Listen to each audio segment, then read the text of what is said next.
Hey guys, Aviation 1881 here, and I just wanted to make a quick update video for my Windsor International Airport. It's been a while since I've made airport updates, and I just wanted to make a really quick one. The reason why the updates are kind of slow is because my school year was pretty much just ending up, and I'm busy doing a lot of things at the start of the summer. But there is some good news. In a couple weeks, I may or may not be getting a mat set.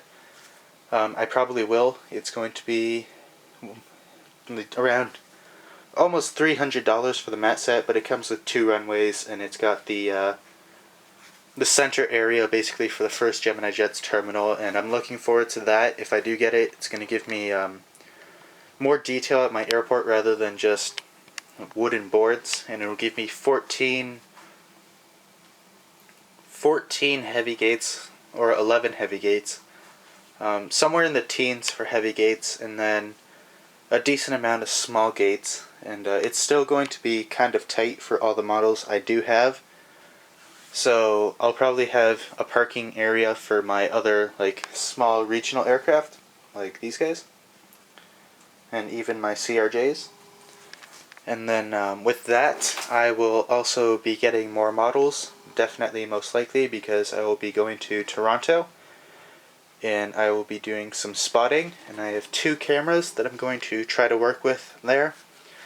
I have this camera, which is my video camera, but the battery life on this is really sucky, and it's good for like a continuous shot. Like I can record for 45 minutes, half hour to 45 minutes with this battery life if it's a continuous shot, and it comes out pretty good. But when you're spotting, there's not a lot of good areas to spot at around Toronto Pearson Airport. There's one really great spot, and then there's another decent spot, and I know there's a third spot which is kind of okay, but it's really hit or miss with sometimes the spotting. Most of the time, I'm on Airport Road, which is like just at the end of the runway where the planes land on, so I'm hoping to get some good spotting videos there.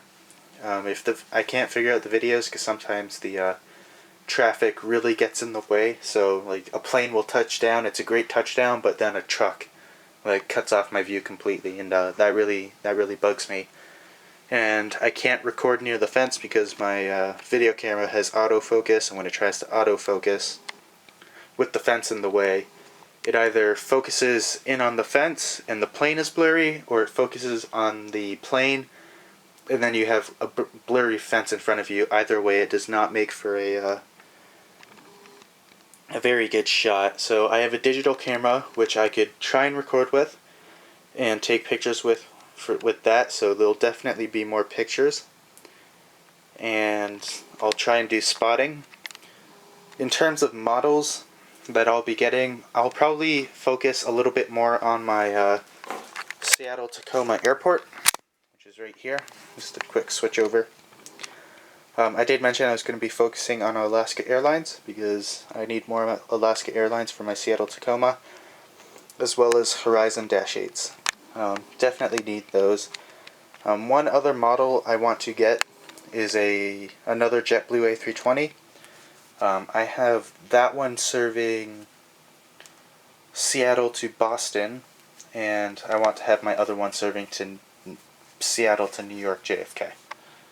So those are kind of the plans I have. I'm just going to switch back over to my Windsor Airport. There we are. In terms of airlines I'm going to focus on, I don't want to get too many more heavy aircraft because, as you can see here, this entire row is basically all the heavy aircraft I have serving my airport, and it is a lot. And then I still have 4 more heavy aircraft there, and then none of the heavy aircraft over there would make it onto my airport, except for maybe definitely the NATO Papa C-17, but the other ones won't be on the airport. So I'll be focusing on probably just one heavy aircraft. The only one I can think of that I really want right now is a Japan Airlines 777-300ER. Actually, I need a few more Asian carriers. Right now I have Singapore Airlines, Cathay Pacific, and that is basically it for my airlines serving Asia. I want to get China Eastern or China Southern. I probably won't though. I'm thinking about getting Thai and maybe ANA or All Nippon Airways, and that will be that. And I want to get a Lufthansa A340-600 in the regular livery as well as a Virgin Atlantic A340-600. But like I said, I don't really want to get too many more heavies since I already have quite the abundance of heavies. Another airline I kind of want to focus on is Delta Airlines. I do want to have Delta playing a bigger role at my airport. I do have American Airlines here. I have an American Eagle ATR 42 and American Airlines 757-200. To be perfectly honest, I'm not a huge fan of American Airlines.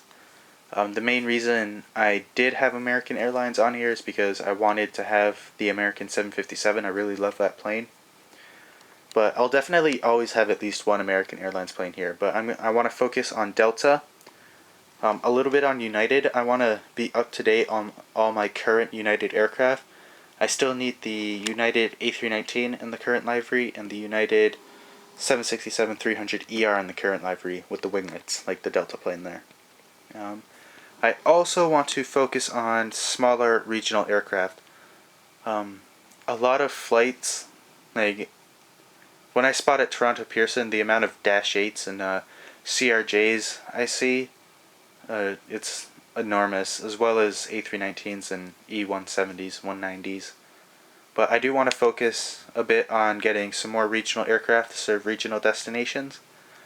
I'm trying really hard to find an Air Canada Express Dash 8 Q400 as well as a Porter Airlines Dash 8 Q400. And I'm not having a super duper hard time finding them, it's just they cost a lot. And most of the time they're in the States now, so I'm paying $40 for a rare Porter plane and then maybe up to $20 on shipping. So it's $60 for a plane, which realistically costs normally $25. And so I probably will not get Porter or Air Canada Express. I do want Air Canada Express a bit more than Porter. And that's basically it for models. I also need more ground accessories because I only have one Gemini Jets ground accessories like 14-piece set, and that's at my Seattle-Tacoma airport. And even on there, that's not enough. And there's at least 50 planes on my Windsor International Airport at a time. So one ground set is not enough. I need at least 10 to make it look decent. And those are $20 each, so it'd be like $200 just in ground accessories. I need to work on terminals. I don't want to use these styrofoam ones because gluing paper onto them, they just peel off real quick afterwards. So I may end up getting balsa wood, and then I'll kind of construct my own terminal, determining if I get that mat set or not. And I'll probably figure out a way to make the mat set sit on here evenly, because you can see there's some height gaps between the wood and I don't want my airport to be too uneven. So that is basically the main focus for my Windsor airport, and my Seattle airport is basically perfect for me. I just need a few more Alaska Horizon planes and I will be quite content.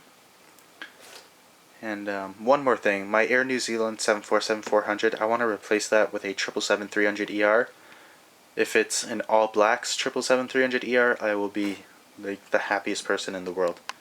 But yes, that is basically it, guys. I wanted to give you a quick update. This one's not so quick, but I wanted to give you an update on what my plans are for my Windsor airport. And I'll just end this with the Air Canada shot there, which looks really nice. Thank you guys for watching. Don't forget to like, subscribe, and leave a comment.